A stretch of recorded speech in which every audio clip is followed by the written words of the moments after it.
Hello नमस्कार, जय हिंद, वंदे मातरम। आप देख रहे हैं जियो न्यूज और हम आपके लिए लेकर आए हैं देश दुनिया की आपके राज्य शहर की सिलेक्टेड काम की फटाफट बड़ी खबरें। लेकिन उससे पहले यदि आपने हमारे चैनल को सब्सक्राइब नहीं किया है तो चैनल को सब्सक्राइब करके बेल नोटिफिकेशन ऑन करें और इस वीडियो को ज्यादा से ज्यादा लाइक और शेयर करें। बड़ी खबरें देखने से पहले आपके लिए आज का सवाल, महात्मा गांधी का पूरा नाम क्या है? Option A Mohandas Lalkrishna Gandhi, option B Mohanlal Gandhi, option C Mohandas Karamchand Gandhi और ऑप्शन डी मोहनदास विनायक गांधी। इस सवाल का जवाब हमें कमेंट करें और आप किस राज्य और शहर की ज्यादा खबरें देखना चाहते हैं हमें कमेंट करके बताएं ताकि हम आपके राज्य शहर की ज्यादा खबरें दिखा सकें। चलिए अब देखते हैं आज की फटाफट बड़ी खबरें। कर्नाटक सीएम पद पर फिर विवाद, deputy CM DK Shiv Kumar के करीबी एमएलए का दावा, 100 विधायक साथ, खरगे बोले सीएम बदलने का फैसला आलाकमान करेगा। कर्नाटक कांग्रेस के मुख्यमंत्री पद को लेकर अंदरूनी खींचतान तेज हो गई है। इस बीच कांग्रेस के नेता और कर्नाटक प्रभारी रणदीप सिंह सुरजेवाला बेंगलुरु दौरे पर पहुंचे हैं और पार्टी विधायकों के साथ लगातार मीटिंग कर रहे हैं। Deputy CM DK Shiv Kumar के करीबी विधायक इकबाल हुसैन ने दावा किया है कि करीब 100 विधायक मुख्यमंत्री बदलने के पक्ष में हैं। अगर यह बदलाव नहीं हुआ तो 2028 का चुनाव कांग्रेस नहीं जीत पाएगी। हुसैन ने एनडीटीवी से बातचीत में कहा कि हम सुरजेवाला से यह मुद्दा खुलकर उठाएंगे। श्री कुमार ने पार्टी के लिए दिन रात मेहनत की है, उन्हें अब सीएम बनने का मौका मिलना चाहिए। दरअसल 2023 विधानसभा चुनाव में कांग्रेस की बड़ी जीत में डीके शिव कुमार की अहम भूमिका रही थी। तब वे मुख्यमंत्री पद के प्रबल दावेदार थे, लेकिन पार्टी हाईकमान के कहने पर उन्होंने डिप्टी सीएम और प्रदेश अध्यक्ष की जिम्मेदारी स्वीकार की थी। बेंगलुरु भगदड़ केस में सस्पेंड सीनियर आईपीएस बहाल, ट्रिब्यूनल बोला पुलिस के पास अलादीन का चिराग नहीं जो उंगली रगड़कर भीड़ को काबू कर ले। बेंगलुरु भगदड़ केस में सस्पेंड आईपीएस विकास कुमार को सेंट्रल एडमिनिस्ट्रेटिव ट्रिब्यूनल यानी सीएटी ने बहाल कर दिया है। सीएटी ट्रिब्यूनल ने कहा है कि हादसे के लिए रॉयल चैलेंजर्स बेंगलुरु यानी आरसीबी जिम्मेदार है। सीएटी ने कहा है कि पुलिस भगवान या कोई जादूगर नहीं है। पुलिस को व्यवस्था करने के लिए पर्याप्त समय नहीं दिया जाता तो उससे भारी भीड़ को नियंत्रित करने की उम्मीद नहीं की जा सकती। आरसीबी ने विक्ट्री परेड से पहले पुलिस से परमिशन नहीं ली थी। अचानक से सोशल मीडिया प्लेटफॉर्म पर जानकारी पोस्ट की जिसके चलते भीड़ ज्यादा इकट्ठा हो गई। 5 लाख लोगों की भीड़ इकट्ठा करने के लिए फ्रेंचाइजी ही जिम्मेदार है। भाजपा के 9 प्रदेशाध्यक्ष का ऐलान अगले 2 दिन में होगा। राजीव जिंदल तीसरी बार हिमाचल प्रदेश के अध्यक्ष बने। महेंद्र भट्ट को उत्तराखंड की लगातार दूसरी बार कमान। बता दें कि भाजपा ने हिमाचल प्रदेश और उत्तराखंड के प्रदेश अध्यक्ष चुन लिए हैं। राजीव बिंदल को तीसरी बार हिमाचल की कमान सौंपी गई है, जबकि महेंद्र भट्ट को दूसरी बार उत्तराखंड अध्यक्ष बनाया गया है। दोनों राज्यों में प्रदेश अध्यक्ष निर्विरोध चुने गए हैं। हालांकि अभी आंध्र प्रदेश, तेलंगाना और महाराष्ट्र में अध्यक्ष के नाम का ऐलान बाकी है। तेलंगाना के रामचंद्र राव को प्रत्याशी बनाए जाने पर विवाद है। गोशामहल से विधायक टी राजा ने विरोध करते हुए पार्टी से इस्तीफा दिया है। मोदी कैबिनेट के 4 फैसले, राष्ट्रीय खेल नीति 2025 को मंजूरी, तमिलनाडु में परमकुडी रामनाथपुरम हाईवे 4 लेन होगा। मोदी कैबिनेट ने 4 अहम फैसलों पर मुहर लगाई है। केंद्रीय मंत्री अश्विनी वैष्णव ने जानकारी दी है कि कैबिनेट मीटिंग में राष्ट्रीय खेल नीति 2025, रिसर्च डेवलपमेंट एंड इनिशिएटिव यानी आरडीआई योजना, एम्प्लॉयमेंट लिंक्ड इंसेंटिव ईएलआई योजना और परमकुडी रामनाथपुरम हाईवे एनएच 87 को 4 लेन में बदलने का फैसला किया गया है। उन्होंने कहा कि कैबिनेट की मीटिंग में राष्ट्रीय खेल नीति 2025 को मंजूरी दी गई है, जिसका उद्देश्य खिलाड़ियों को विश्व स्तरीय सुविधाएं और प्रशिक्षण देना है। इसके साथ ही रिसर्च डेवलपमेंट एंड इनोवेशन यानी आरडीआई योजना को स्वीकृति मिली है, जिसमें 1 लाख करोड़ रुपए की सहायता से नवाचार और अनुसंधान को बढ़ावा मिलेगा। अनिल विज बोले दिल्ली में पुराने वाहनों पर बैन जरूरी कदम। कोलकाता दुष्कर्म केस को बताया शर्मनाक, कहा बिना सरकारी शाह के ऐसे अपराध नहीं होते। अंबाला में हरियाणा के ऊर्जा, परिवहन व श्रम मंत्री अनिल विज ने दिल्ली में 15 साल पुराने पेट्रोल और 10 साल पुराने डीजल वाहनों को तेल न देने के फैसले पर प्रतिक्रिया दी है। उन्होंने कहा कि सरकार अधिक प्रदूषण फैलाने वाले वाहनों पर रोक लगाने के लिए धीरे धीरे कदम उठा रही है। फिलहाल ये व्यवस्था दिल्ली में शुरू हुई है। विज ने कहा कि परिवहन विभाग की ऐप में हर वाहन की उम्र, टैक्स भुगतान और खरीद की जानकारी मौजूद होती है। जब पेट्रोल पंप पर वाहन पहुंचेगा और उसकी फोटो कैमरे में कैद होगी तो ऐप के जरिए तुरंत पता चल जाएगा कि वह वाहन तय मानकों पर खरा उतरता है या नहीं। हर भारतीय 4,80,000 रुपए का कर्जदार, 2 साल में 90,000 रुपए बढ़ा। भारत के हर व्यक्ति पर औसतन 4,80,000 रुपए का कर्ज है। मार्च 2023 में ये 3,90,000 रुपए था। बीते 2 साल में इसमें 23% की बढ़ोतरी हुई है। यानी कि हर भारतीय पर औसतन 90,000 रुपए का कर्जा और बढ़ गया है। रिजर्व बैंक ऑफ इंडिया यानी आरबीआई ने अपनी जून 2025 की फाइनेंशियल स्टेबिलिटी रिपोर्ट में इसकी जानकारी दी है। कोलकाता सामूहिक दुष्कर्म केस में तीनों आरोपियों के डीएनए सैंपल लिए गए। पुलिस को शक, प्लानिंग के बाद वारदात की। एक आरोपी के पिता बोले सच सामने आएगा। कोलकाता के लॉ कॉलेज में छात्रा से सामूहिक दुष्कर्म के मामले में तीनों आरोपियों के डीएनए सैंपल लिए गए हैं। कॉलेज के पूर्व छात्र मनोजीत मिश्रा, छात्र प्रतिम मुखर्जी और जैद अहमद को कलकत्ता मेडिकल कॉलेज व अस्पताल ले जाया गया, जहां पर उनकी बॉडी के फ्लूइड, पेशाब और बालों के नमूने लिए गए। ये प्रक्रिया करीब 8 घंटे तक चली। पुलिस को संदेह है कि पहले से योजना बनाकर विक्टिम के साथ इस वारदात को अंजाम दिया गया। पुलिस अधिकारी ने कहा कि यह पूरी घटना पहले से तय थी। तीनों आरोपियों ने कई दिन पहले से पीड़िता को टारगेट किया था। मिश्रा ने पीड़िता को कॉलेज में दाखिला लेने के पहले दिन से ही निशाने पर लिया था। तेलंगाना केमिकल फैक्ट्री धमाका मामले में मरने वाले लोगों का आंकड़ा 36 हुआ। मलबे से 31 शव निकाले गए। तमिलनाडु की पटाखा फैक्ट्री में ब्लास्ट, 5 की जान गई। तेलंगाना के संगारेड्डी जिले में दवा फैक्ट्री में हुए धमाके में मरने वाले लोगों का आंकड़ा बढ़कर 36 हो गया है। फैक्ट्री से 31 शव बरामद किए गए हैं। वहीं अस्पताल में 5 लोगों की जान गई है और 30 से ज्यादा लोग घायल हैं। संगारेड्डी के एसपी परितोष पंकज ने ये जानकारी दी है। 30 जून को फैक्ट्री के रिएक्टर यूनिट में विस्फोट हुआ था। वहीं हादसा पास मिलारम इंडस्ट्रियल एरिया स्थित सिगाची इंडस्ट्रीज में सुबह 8:15 से लेकर के 9:30 के बीच हुआ था। प्रधानमंत्री नरेंद्र मोदी ने पीएम नेशनल रिलीफ फंड से मृतकों के परिजनों को 2 लाख रुपए और घायलों को 50,000 रुपए मदद देने की घोषणा की थी। उधर तमिलनाडु के शिवकाशी में एक पटाखा फैक्ट्री में जोरदार धमाका हो गया। न्यूज एजेंसी पीटीआई के मुताबिक कम से कम 5 लोगों की जान गई है और हादसे में 4 लोग गंभीर रूप से झुलस गए। एस जयशंकर बोले व्यापार चर्चा और भारत पाकिस्तान सीज फायर में संबंध नहीं। अमेरिकी उपराष्ट्रपति की पीएम मोदी से जब बात हुई, मैं भी उसी कमरे में था। अमेरिकी दौरे पर गए भारत के विदेश मंत्री एस जयशंकर ने कहा कि अमेरिका के साथ व्यापार संबंधी चर्चा और भारत पाकिस्तान सीज फायर के बीच कोई संबंध नहीं है। न्यूज क्विक मैगजीन के सीईओ देव प्रसाद के साथ इंटरव्यू के दौरान उन्होंने ये बातें कही हैं। जयशंकर ने कहा कि 9 मई की रात अमेरिकी उपराष्ट्रपति जेडी वेंस ने पीएम मोदी से बात की थी। मैं भी उस दिन उसी कमरे में था। वेंस ने चेतावनी दी कि पाकिस्तान भारत पर बड़े हमले की योजना बना रहा है। वहीं पीएम मोदी ने इसकी परवाह न करते हुए कहा था कि हमले का जवाब दिया जाएगा।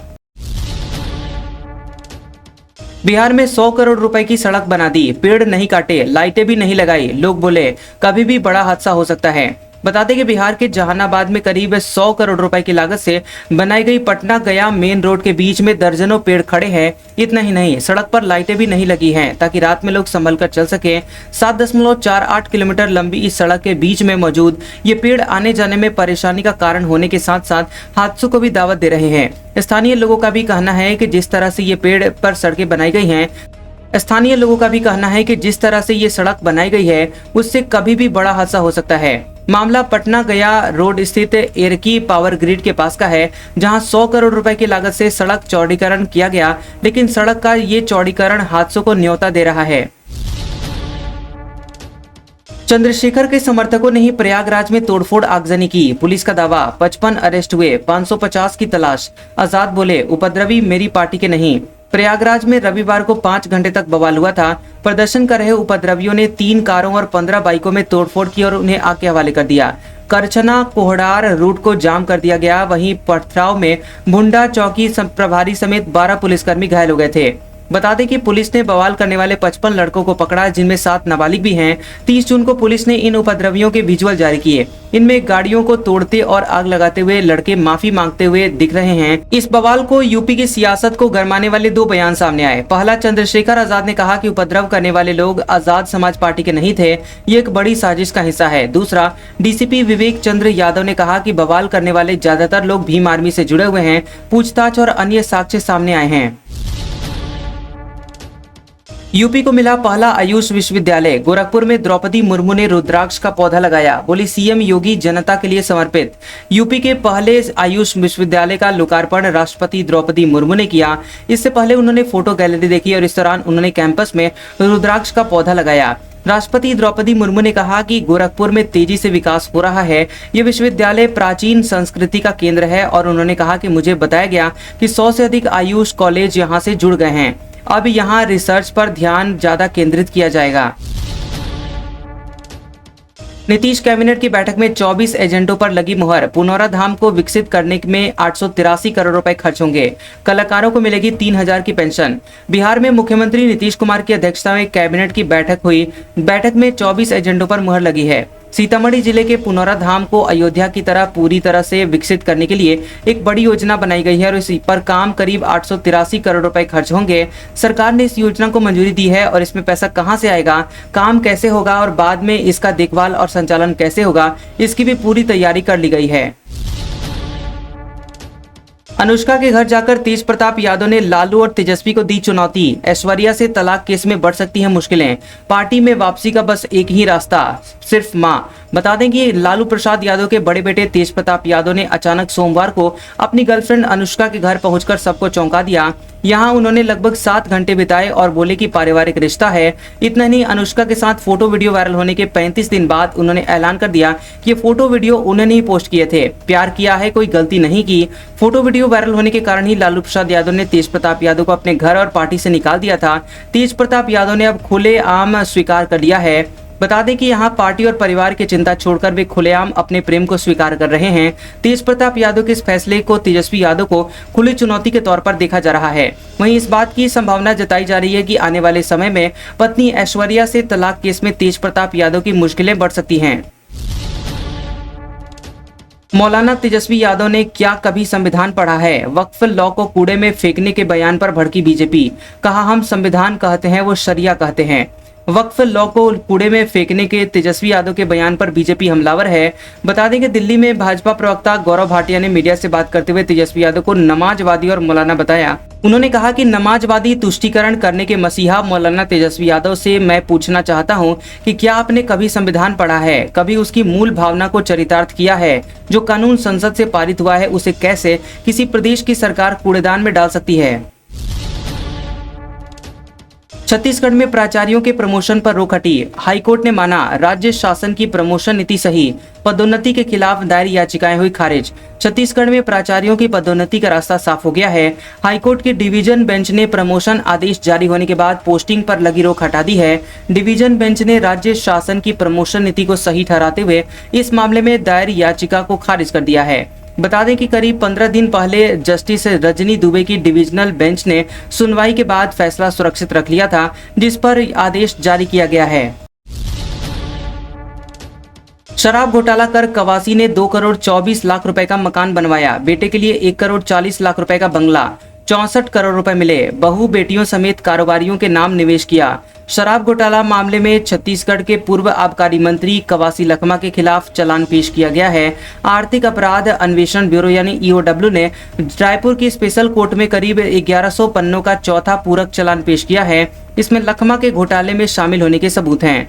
जांच में सामने आया है कि शराब की अवैध कमाई से लखमा को 64 करोड़ रुपए मिले।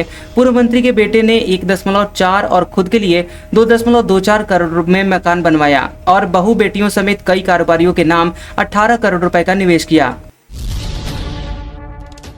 भोपाल में खुलेगा रक्षा विश्वविद्यालय का कैंपस। 1766 पुल पुलियाओं की मरम्मत के लिए 4572 करोड़ रुपए मंजूर। विकसित होंगे 230 वृंदावन ग्राम। बता दें कि गुजरात के गांधीनगर स्थित राष्ट्रीय रक्षा विश्वविद्यालय का कैंपस भोपाल में खुलेगा। इस विश्वविद्यालय के लिए मोहन कैबिनेट ने राजीव गांधी प्रौद्योगिकी विश्वविद्यालय में 10 एकड़ जमीन देने का निर्णय लिया है। इसके साथ ही प्रधानमंत्री ग्राम सड़क योजना के तहत जर्जर 1766 पुलों की मरम्मत करने के लिए 4572 करोड़ रुपए मंजूर किए गए हैं। बता दें कि कैबिनेट ने वृंदावन ग्राम योजना का भी अनुमोदन किया है।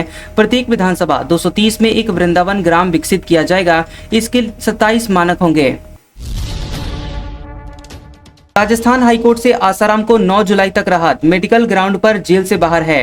अंतरिम जमानत बढ़ाने की याचिका पर सुनवाई। बता दें कि जोधपुर के आश्रम में नाबालिग से दुष्कर्म के मामले में सजा काट रहे आसाराम को राजस्थान हाईकोर्ट से आंशिक राहत मिल गई है। जस्टिस दिनेश मेहता और विनीत माथुर की कोर्ट ने आसाराम की ओर से अंतरिम जमानत बढ़ाने की याचिका पर सुनवाई के बाद 9 जुलाई तक की राहत दी है। इससे पहले गुजरात हाईकोर्ट से भी 7 जुलाई तक की राहत मिली है। बता दें कि साल 2013 के दुष्कर्म केस में दोषी करार दिया जा चुका 86 वर्षीय आसाराम उम्र कैद की सजा काट रहा है। फिलहाल मेडिकल ग्राउंड पर जेल से बाहर है। आसाराम की जमानत खत्म होनी थी, लेकिन वकीलों की दलीलों और दस्तावेजी प्रक्रिया के चलते कोर्ट ने कुछ और दिन राहत दे दी। आज का सुविचार, आज आपके जीवन में कितनी मुसीबतें हैं इससे कोई फर्क नहीं पड़ता, फर्क पड़ता है तो बस इस बात से कि आप इनका सामना करते कैसे हो। कैसा लगा ये वीडियो हमें कमेंट सेक्शन में जरूर बताएं। वीडियो पसंद आया हो तो वीडियो को लाइक और शेयर करें और ऐसी इंटरेस्टिंग वीडियोस देखने के लिए हमारे चैनल GOB न्यूज को सब्सक्राइब करें और बेल आइकॉन को दबाएं। और हमारे ओल्ड और लेटेस्ट वीडियोस देखने के लिए हमारे प्लेलिस्ट और कम्युनिटी टैब को जरूर चेक करें। तो मिलते हैं अगले वीडियो में, तब तक के लिए आपका शुक्रिया।